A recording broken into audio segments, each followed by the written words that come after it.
student always came home sad until his father finds a note in the backpack.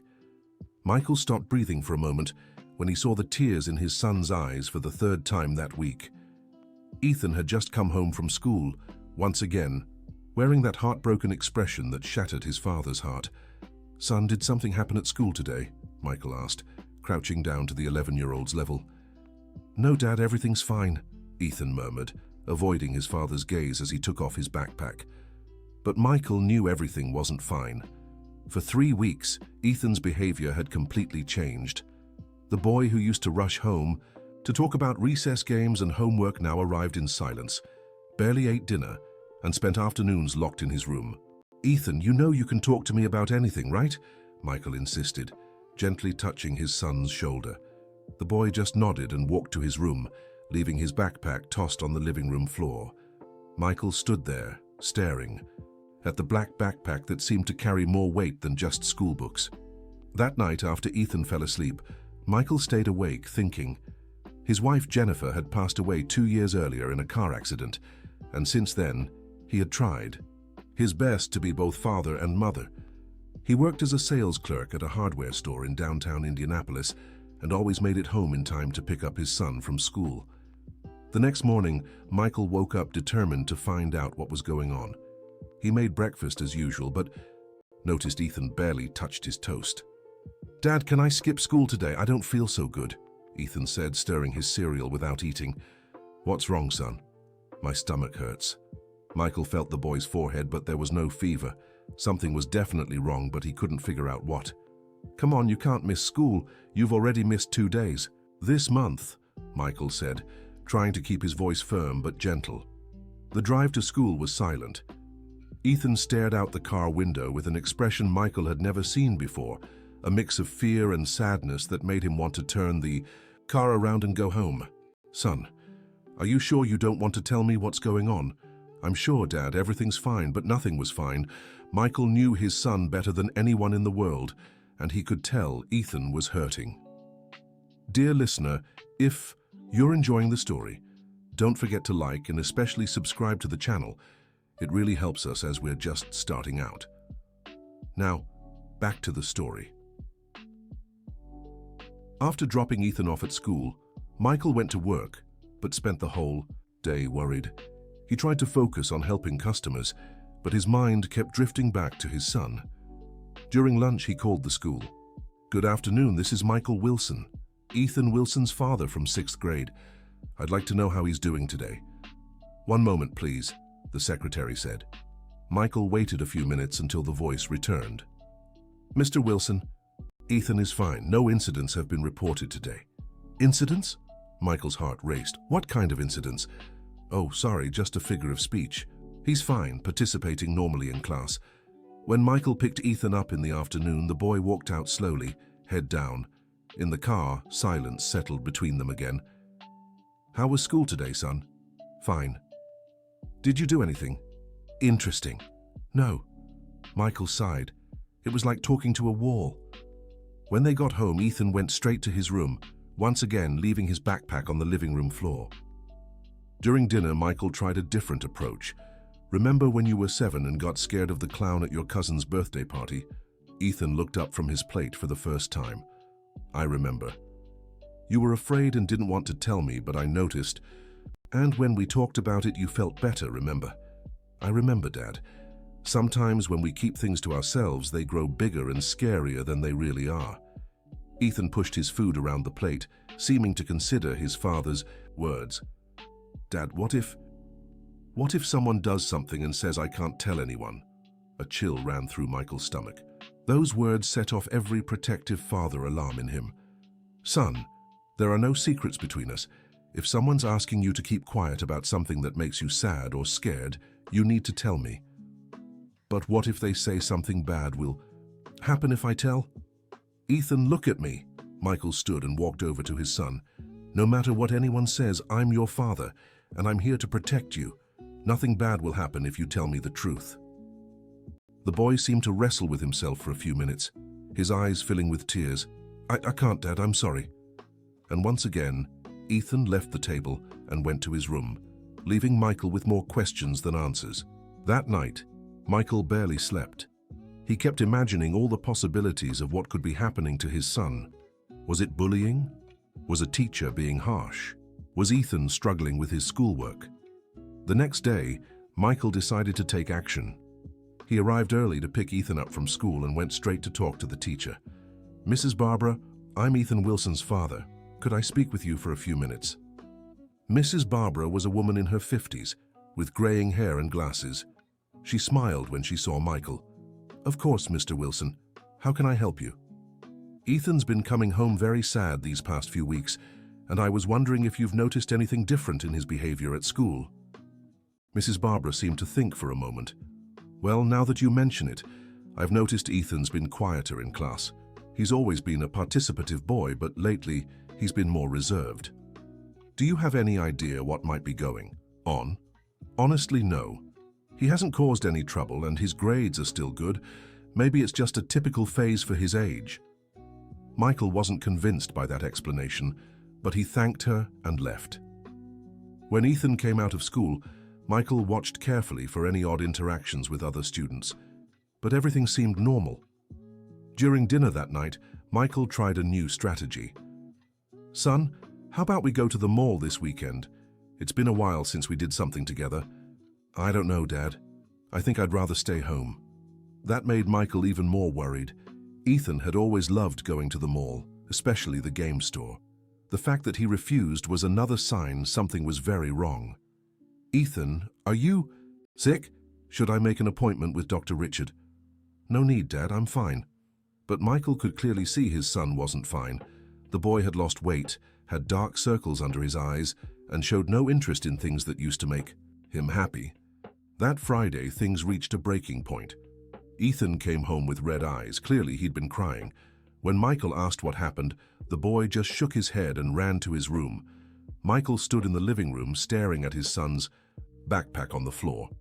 A deep anguish washed over him. As a father, his job was to protect Ethan, but how could he protect him from something he didn't even understand? That's when Michael made the hardest decision he'd faced since becoming a single dad. He waited until Ethan fell asleep, and with a heavy heart, decided to check his son's backpack for any clues. He unzipped the main compartment of the black backpack and began pulling out notebooks and textbooks. Everything seemed normal. The neatly organized notebooks, the homework done in Ethan's usual careful handwriting. But when he checked the smaller front pocket, his fingers brushed against something that made his heart stop. It was a crumpled, folded piece of paper. Michael pulled it out with trembling hands and began unfolding it. When he saw what was written, there it felt like a punch to the gut. The handwriting was clearly a child's, but it wasn't Ethan's. In uneven letters, it read, "If you tell your dad, we'll do worse. You know what'll happen." Michael had to lean against the wall. His legs went weak and his mind raced. Who had written this? What were they doing to his son? What worse thing were they threatening? With shaking hands, Michael turned the paper over and found another message. "Monday recess, usual spot, don't miss it." A mix of anger and despair washed over him. Someone was threatening his son, bullying an 11-year-old boy. His first instinct was to rush into Ethan's room and demand answers, but something stopped him. If he confronted Ethan now, the boy might shut down even more. Clearly, he was being bullied by other kids, and the last thing Michael wanted was to make Ethan feel guilty, or even more afraid. Michael spent the night wide awake, rereading the note dozens of times. Every word felt like a knife to his heart as a father. Imagining his little boy being threatened and intimidated was almost unbearable. When Ethan woke up on Saturday morning, Michael watched him with new eyes. He saw the fear in his son's gaze, the way he avoided eye contact, how he seemed constantly on edge. "Good morning, son. Sleep well?" "Morning, Dad, yeah." Michael made breakfast, trying to keep things normal, but inside he was boiling. He needed to act, but didn't know how. "Ethan, how about we talk about school? How are your friends doing?" The boy tensed up immediately. "They're fine, Dad. What about Jacob? Do you still play together at recess?" Jacob had been Ethan's best friend since first grade. Michael noticed the hesitation before his son answered, "Sometimes. Only sometimes. You two used to be inseparable." "Things changed, Dad." Michael realized he was pushing too hard and changed tactics. He spent the weekend watching Ethan, trying to understand his emotional state. The boy spent hours in his room, and sometimes Michael heard him crying softly. Whenever he tried to suggest a fun activity, Ethan politely refused, but without any real interest. By Sunday night, Michael had made up his mind. On Monday, he'd go to the school and find out exactly what was happening. He couldn't stand seeing his son suffer like this any longer. On Monday morning, Michael dropped Ethan off at school as usual, but instead of going to work, he parked on a nearby street and waited. At 10 o'clock, when recess started, he walked up to the school gate. "Good morning. I'm here to pick up some documents for my son, Ethan Wilson," he lied to the secretary. "Of course, Mr. Michael. Should I call him for you?" "No need, I've already taken care of it." Michael left the office and began walking through the school halls.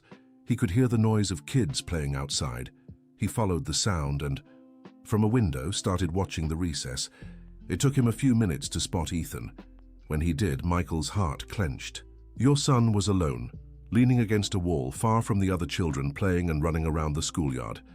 But the situation got worse when Michael saw 3 boys approaching Ethan.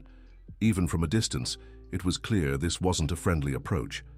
The 3 were noticeably bigger than Ethan, probably in 7th or 8th grade. Michael saw one of the boys shove Ethan against the wall. He watched his son hand something over to them. It looked like his lunch. He saw the 3 laugh while Ethan kept his head down, clearly humiliated. The anger Michael felt in that moment was something he'd never experienced before. His fists clenched, and he had to make a superhuman effort not to run over there and confront those boys. But he knew doing that would only make things worse for Ethan. He needed to be smart, needed a strategy. Michael kept watching and saw the 3 boys walk away, leaving Ethan alone again. His son stood there for a few minutes, visibly shaken, before moving to another corner of the yard. When the bell rang and the children started heading back to class, Michael left the school and went straight home. He called work and said he wouldn't be able to come in that day. He spent the whole morning planning what to do. His first instinct was to go to the school and tell the principal everything, but he remembered the threatening notes. What if reporting it only made the boys more violent toward Ethan? Michael decided he needed to talk to his son first. He needed Ethan to understand he wasn't alone in this. When he picked Ethan up from school that afternoon, he watched carefully to see if the 3 boys appeared. He spotted them leaving through another gate, laughing and talking as if nothing had happened. On the way home, Michael decided to try a more direct approach. "Son, I know something's going on at school. You don't have to protect anyone or be afraid to tell me." Ethan looked at his father in surprise. "Why do you think something's going on?" "Because I know you, Ethan. I know every expression, every mood change. And I know you're hurting." The boy stayed silent for a few minutes. "Dad, if I tell you something, do you promise you won't do anything without talking to me first?" Michael felt immense relief. Finally, Ethan was willing to talk. "I promise, son. We'll talk everything through before making any decisions. There are some boys at school who keep bothering me." Michael parked the car. He needed to give this conversation his full attention. "What kind of bothering, Ethan?" "They take my lunch, sometimes push me around, call me names. And they say if I tell anyone, they'll do worse." Michael felt that anger rising again, but he controlled himself. He needed to be his son's safe harbor right now. "How long has this been going on?" "About 3 weeks, exactly when Ethan's behavior had changed." It all made sense now. "Why didn't you tell me sooner, son?" "Because I tried to handle it myself first. I thought they'd stop. Then they started threatening me, said they'd beat me up if I told anyone." Michael opened his arms, and Ethan threw himself into his father's embrace, finally letting out all the tears he'd held back these past weeks. "Son, I'm so sorry you went through this alone, but now we'll handle it together, okay? Do you promise you won't fight them?" "They're bigger than me, Dad. If you do anything, they'll just get angrier." Michael cupped his son's face in his hands. "Ethan, those boys have no right to treat you this way, and I won't let it keep happening. But you're right, we need to be smart about how we handle this." "What are you going to do?" "First, let's talk to the school principal. This is bullying, and the school has a responsibility to protect you." "But what if they find out I was the one who told?" "Son, you didn't do anything wrong. They're the ones doing something wrong, and it's the adult's job to protect you. That night, Michael and Ethan talked for hours. The boy told him everything.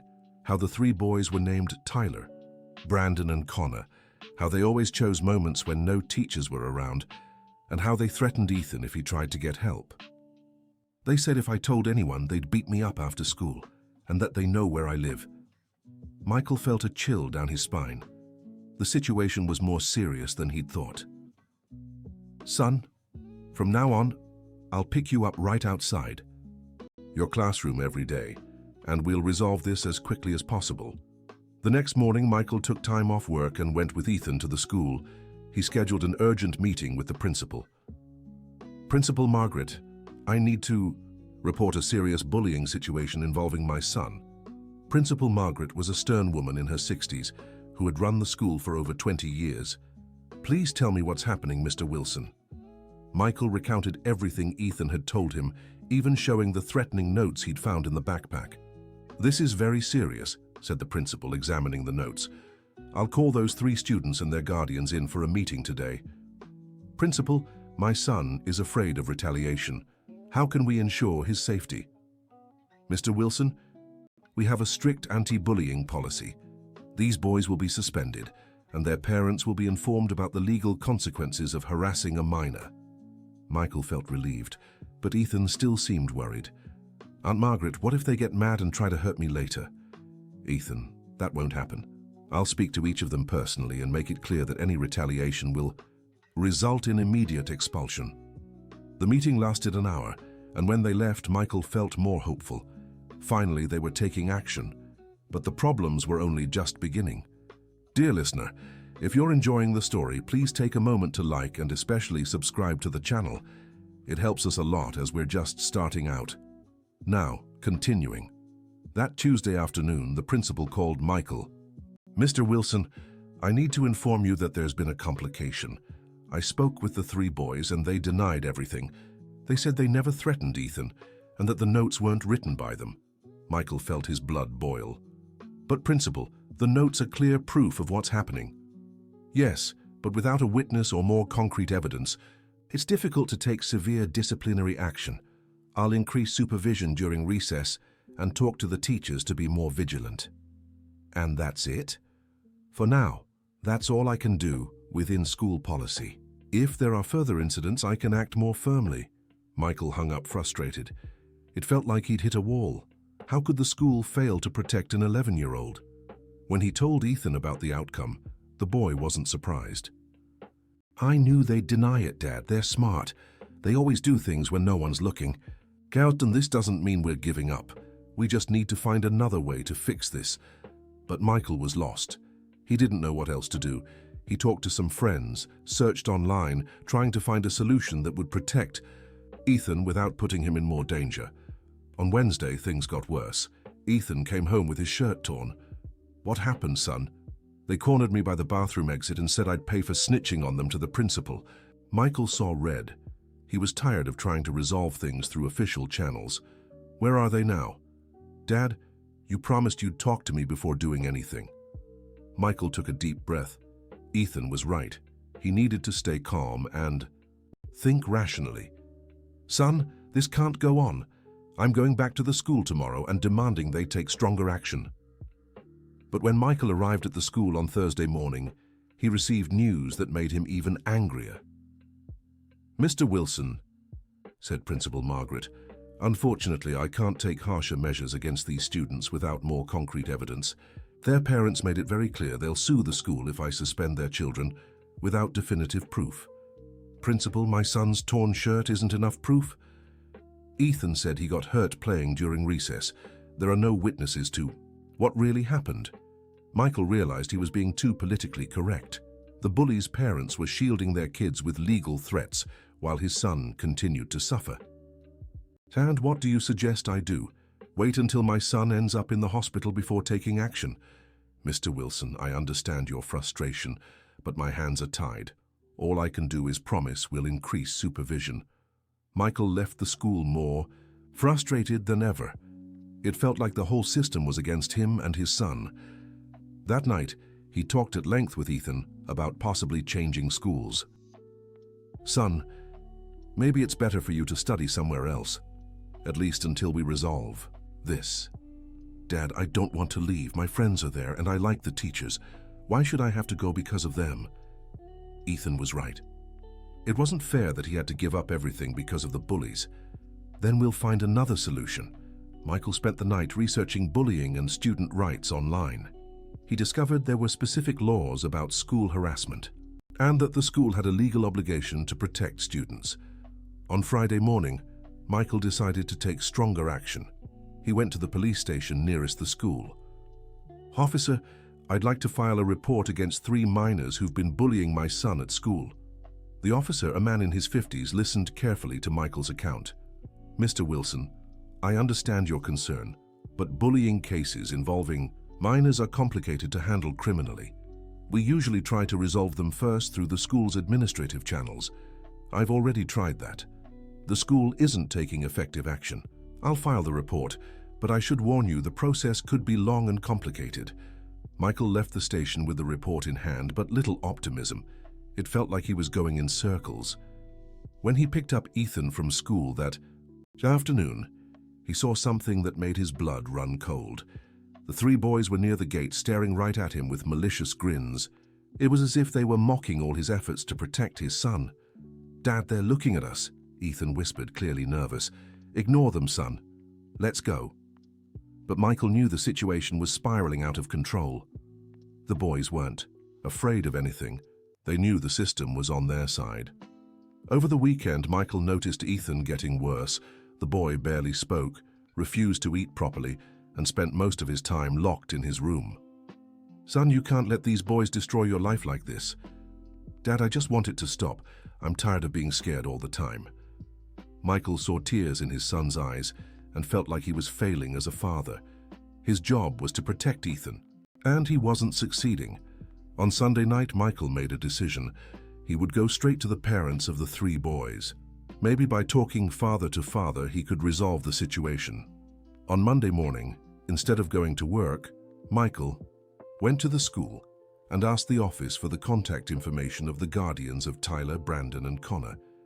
"Mr. Michael, I can't provide personal information about other students."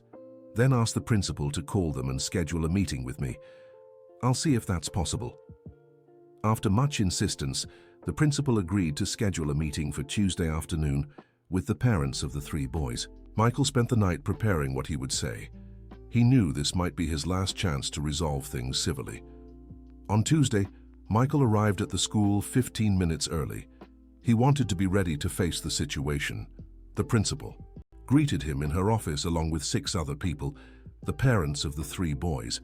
Michael immediately noticed their defensive posture. "Ladies and gentlemen," Principal Margaret began, "we're here to try to resolve a situation that's affecting the school environment."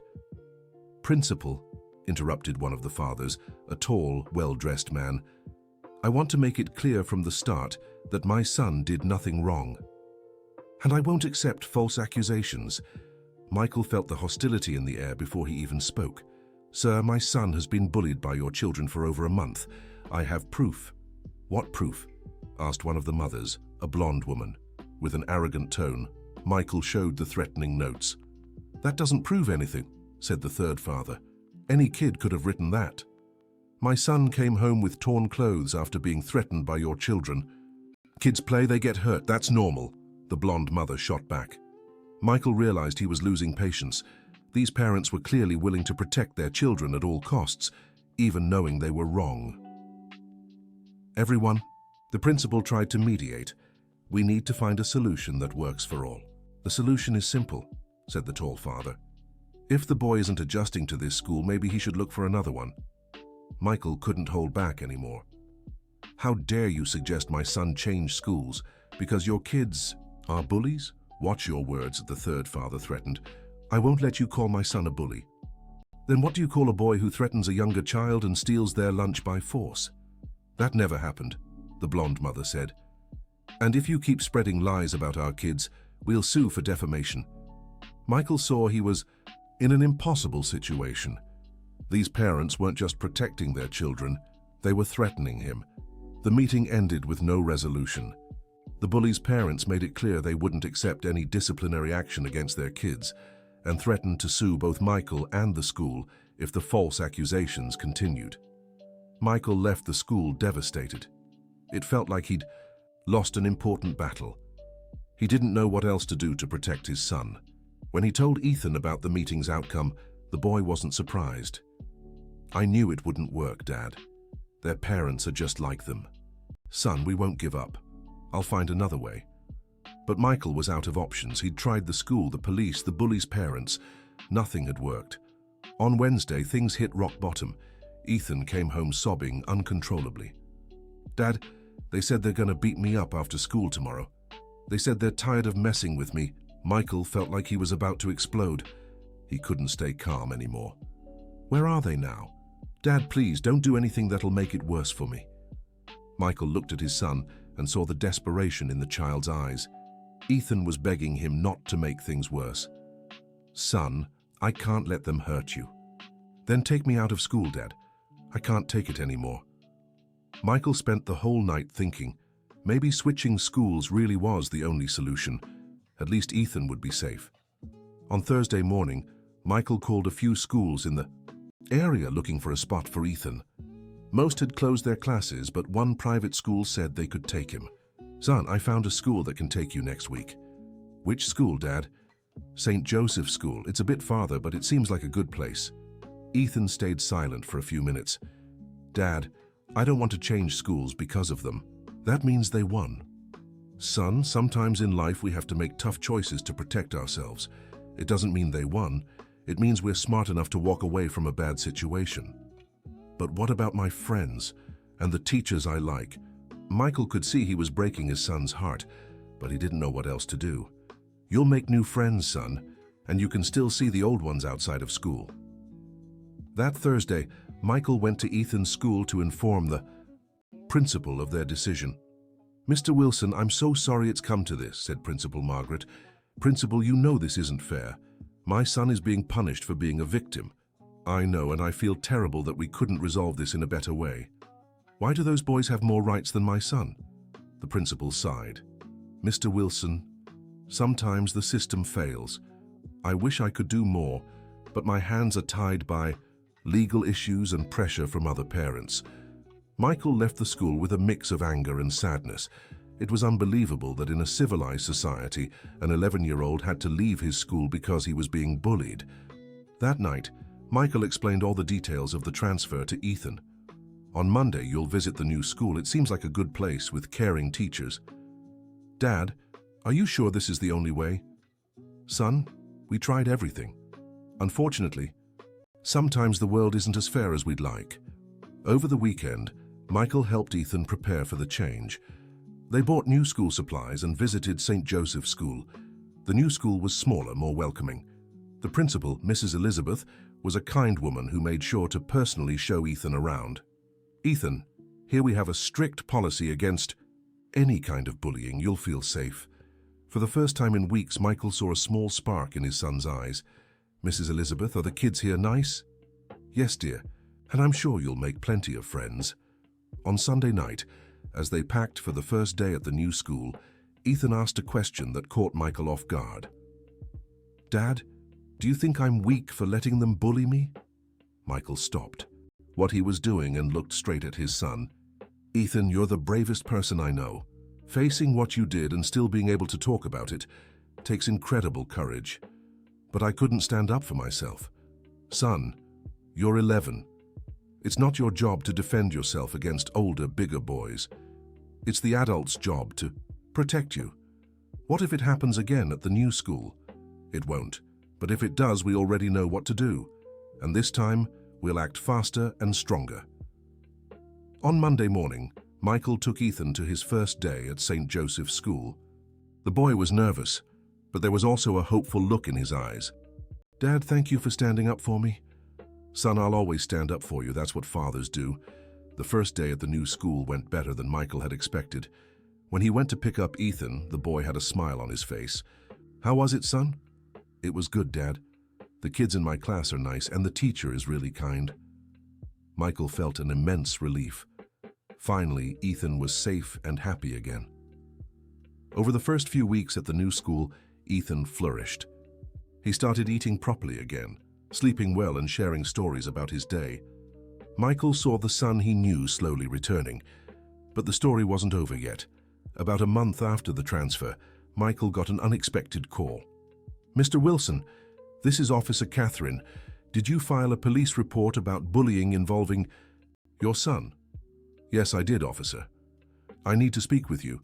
New facts have come to light about the case." Michael was puzzled. He thought that chapter was closed. What kind of facts? "I'd rather discuss it in person. Can you come to the station this afternoon?" Michael arrived at the station, anxious to hear what had happened. Officer Catherine was a serious woman in her 40s. "Mr. Wilson, we received an anonymous tip about the 3 boys who were harassing your son. Apparently they didn't stop there." "What do you mean?" "Other parents have come forward with similar reports. At least 5 more children are being bullied by the same boys." Michael felt a mix of relief and anger. Relief knowing he wasn't the only parent going through this, and anger that other boys were suffering. What happens now? With multiple reports, we can take stronger action. We'll summon the 3 boys and their guardians for questioning. And the school? The school will also be notified. With several families reporting the same issue, it's hard to claim there's no evidence. Michael left the station with mixed feelings. On one hand, he was glad justice would finally be served. On the other, he was saddened that other children had to endure what Ethan had. That night, he told his son everything. "Dad, other boys were being bullied too?" "Yes, son. At least 5. Wow, they must have been hurting like I did." That's why it's important to speak up when these things happen. If everyone stays silent, the bullies keep hurting others. "Dad, do you think I should have told someone sooner?" "Son, you spoke up when you felt safe enough to. Everyone has their own time, and that's okay." 2 weeks later, Michael got another call from Officer Catherine. "Mr. Wilson, I wanted to update you on the case. The 3 boys confessed to the bullying after being confronted with multiple reports." "And their parents?" "The parents were forced to admit they were protecting unacceptable behavior. All 3 boys were suspended from school and are required to attend mandatory counseling." "And the school?" "The school received a formal warning and was required to implement stricter anti-bullying measures." Michael felt justice had finally been served, even if belatedly. A few days later, he got an unexpected call from Principal Margaret. "Mr. Wilson, I'd like to speak with you and Ethan. Could you come to the school?" Michael hesitated. He didn't want Ethan exposed to that environment again. "Principal, my son is settled at his new school. I don't see a reason to come back." "Mr. Wilson, I completely understand. But we'd like to formally apologize for what happened, and we also want to show you the changes we've made." After talking it over with Ethan, Michael agreed to visit the old school. The boy was curious to see how things had changed. When they arrived at the school, Michael noticed some immediate changes.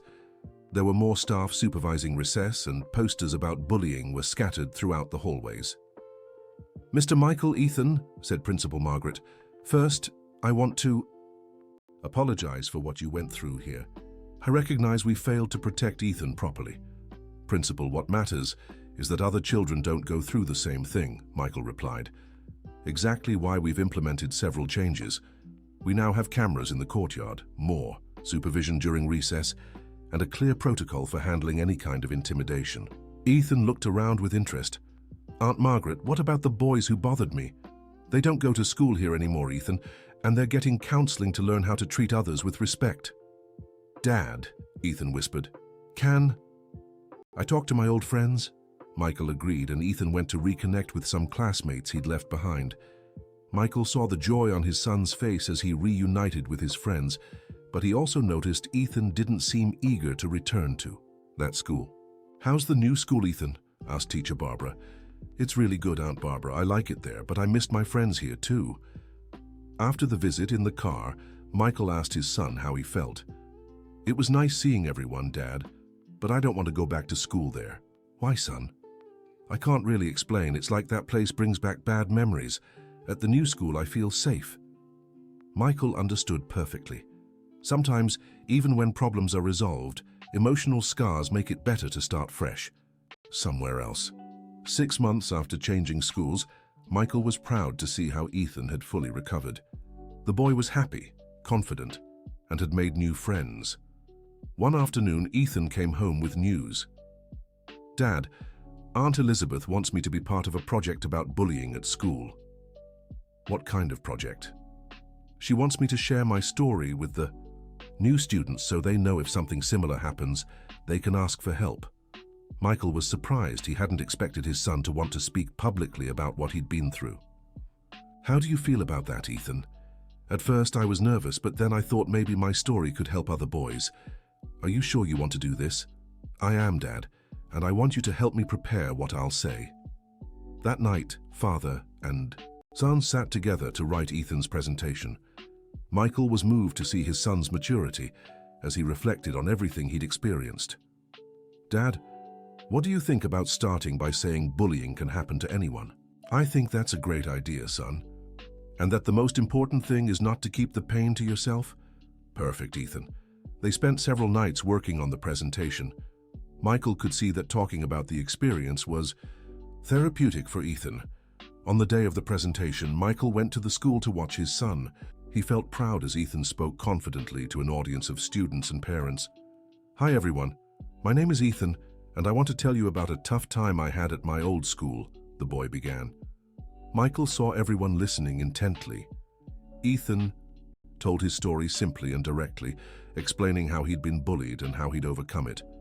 "The most important thing I learned is that when something bad is happening, we shouldn't be ashamed to ask for help. And that changing schools to stay safe isn't being a coward, it's being smart." At the end of the presentation, several children asked Ethan questions. Michael saw his son helping other boys understand they weren't alone if they were going through similar situations. After the presentation, Principal Elizabeth spoke with Michael. "Mr. Michael, Ethan was incredible today. I'm sure his story will help many children." "Mrs. Elizabeth, thank you for giving him this opportunity. I think talking about it is helping him close this chapter. And thank you as well. The way you handled the situation, always protecting and supporting Ethan, was exemplary." Michael felt he had finally fulfilled his role as a protective father. Not only had he removed Ethan from a dangerous situation, but he had also helped him turn a traumatic experience into something positive. That evening during dinner, Ethan shared a thought that moved Michael deeply. "Dad, remember when you asked me if I thought I was weak for being bullied?" "I do, son. Today, talking to those kids, I realized I was actually strong, because I asked for help and got out of a bad situation. Son, you've always been strong, and today you proved it to yourself. And Dad, thank you for never giving up on me." Michael felt his eyes well up. "Ethan, I'll never give up on you. We'll always face problems together." A year after everything began, Michael and Ethan had fully adjusted to their new reality. The boy was one of the top students at St. Joseph's School and had become a mentor to other children facing difficulties. Michael had learned a lot about fatherhood during that tough period. He learned that protecting a child sometimes means making hard decisions, even when they seem unfair. One Sunday afternoon, father and son were at the park playing soccer when Ethan asked a question. "Dad, do you regret taking me out of my old school?" Michael thought for a moment before answering. "Son, I regret waiting so long to make that decision. I should have taken you out at the first sign you weren't safe. But I learned important things from all of it." "That's true. You learned you can trust me, that you don't have to face problems alone and that you're strong enough to overcome them." "And you, Dad? What did you learn?" Michael smiled. "I learned that being a father is much harder than I thought. But I also learned a father's love gives us strength to face anything." They kept playing, enjoying the sunny afternoon. Michael watched his son run and laugh, grateful he'd made the right choices, even when they were hard. A few months later, Michael got a surprising call. It was from a father whose son was going through something similar at Ethan's former school. "Mr. Michael, I got your number from Officer Catherine. My son is being bullied at the same school yours attended. Could you give me some advice?" Michael spoke at length with the father, sharing everything he'd learned. He advised him on documenting evidence, talking to the school, and most importantly, emotionally supporting his child. Mr. Michael, thank you so much for your guidance. It's comforting to know I'm not alone in this. Call me anytime you need to talk. I know exactly what you're going through.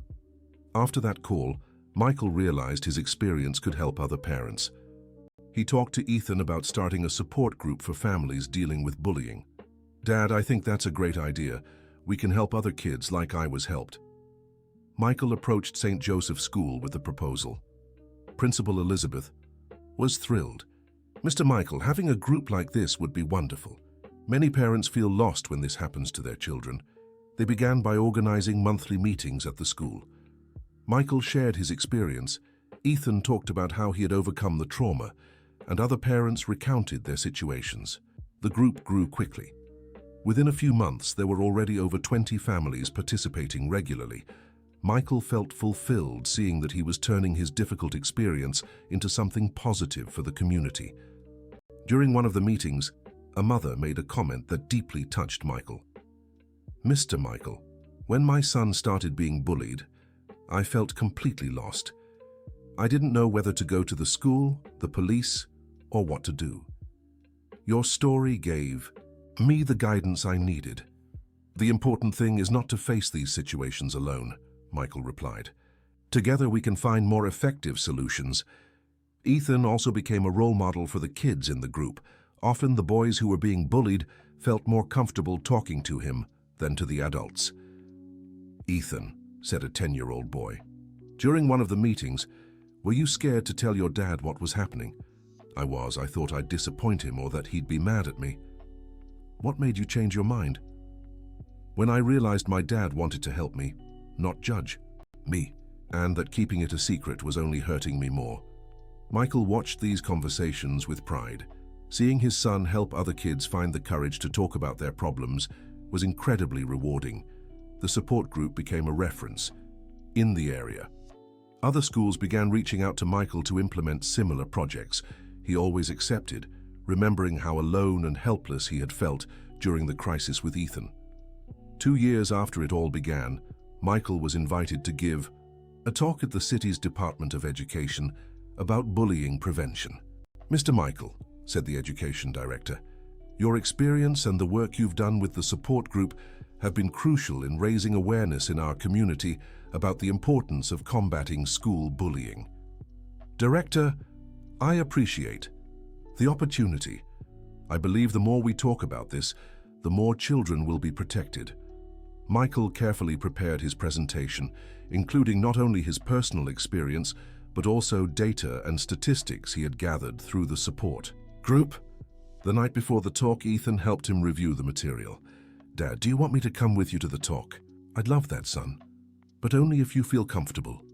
I do, and I think my being there might help people understand that it's possible to overcome these situations.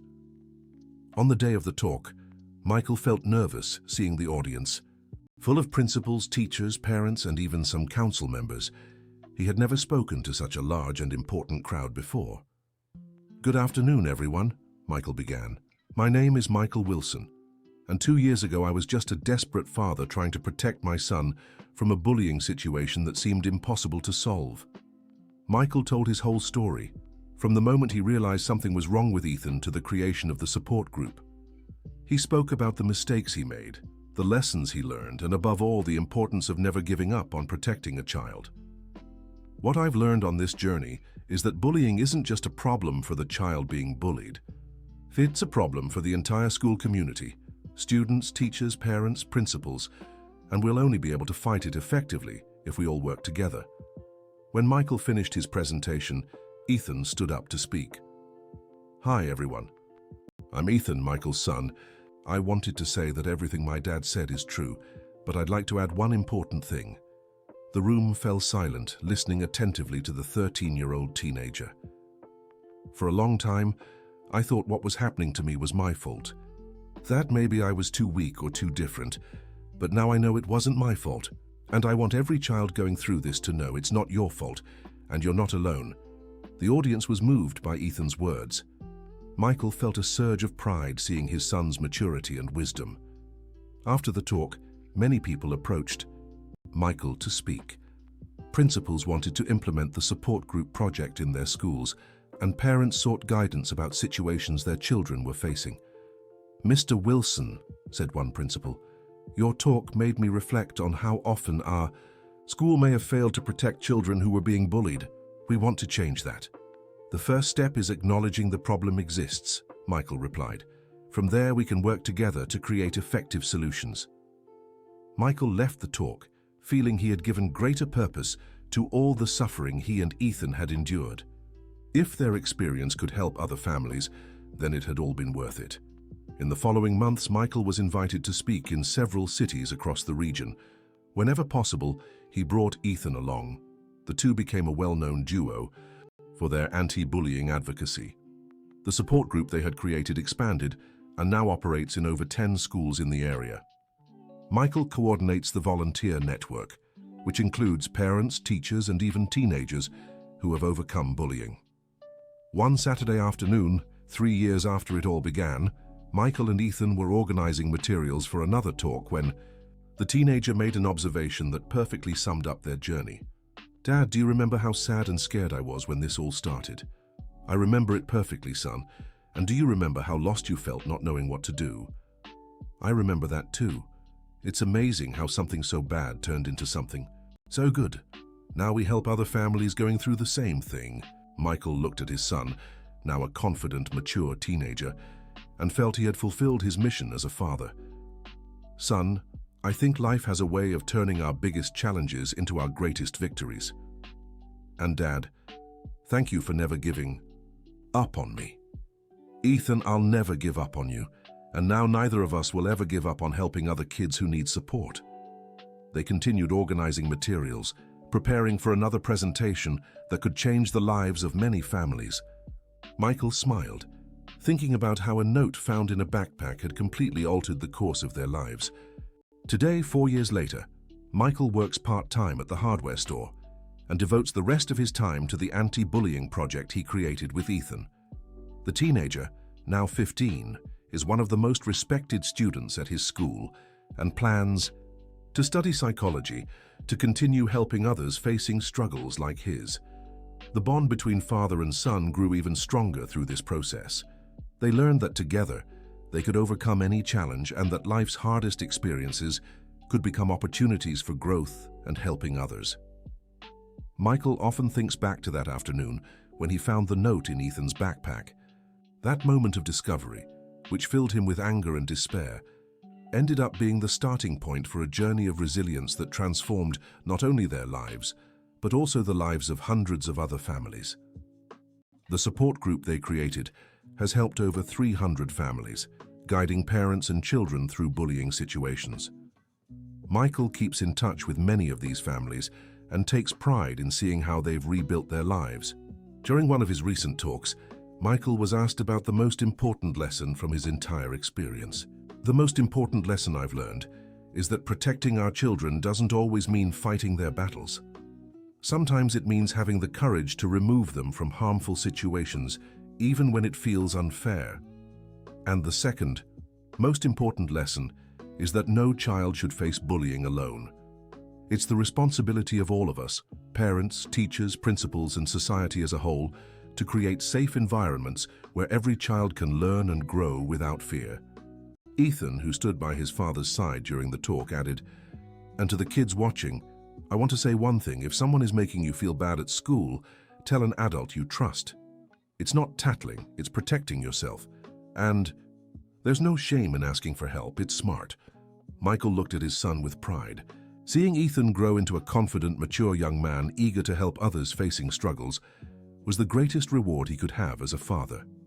Today, when Michael passes by Ethan's old school, he no longer feels anger or bitterness.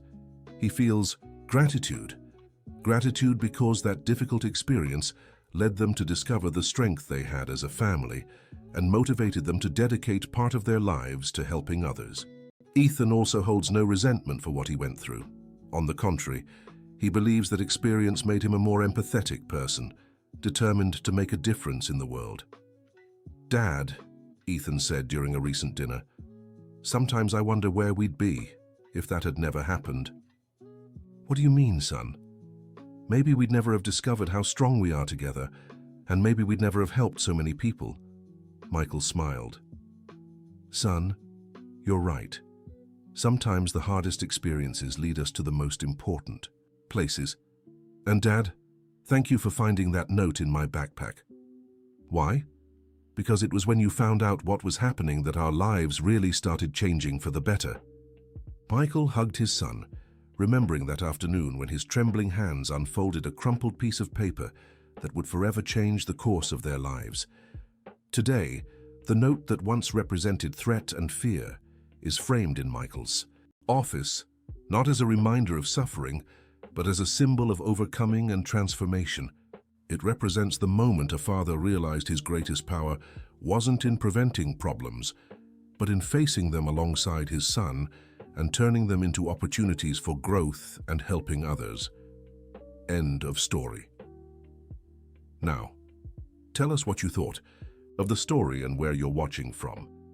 If you have something to share with us, leave a sincere comment below. Do you think Michael made the right decisions throughout the story? We'd love to read your thoughts. Thank you so much for being here. Don't forget to like and, most importantly, subscribe to the channel so you don't miss other heartwarming stories like this one.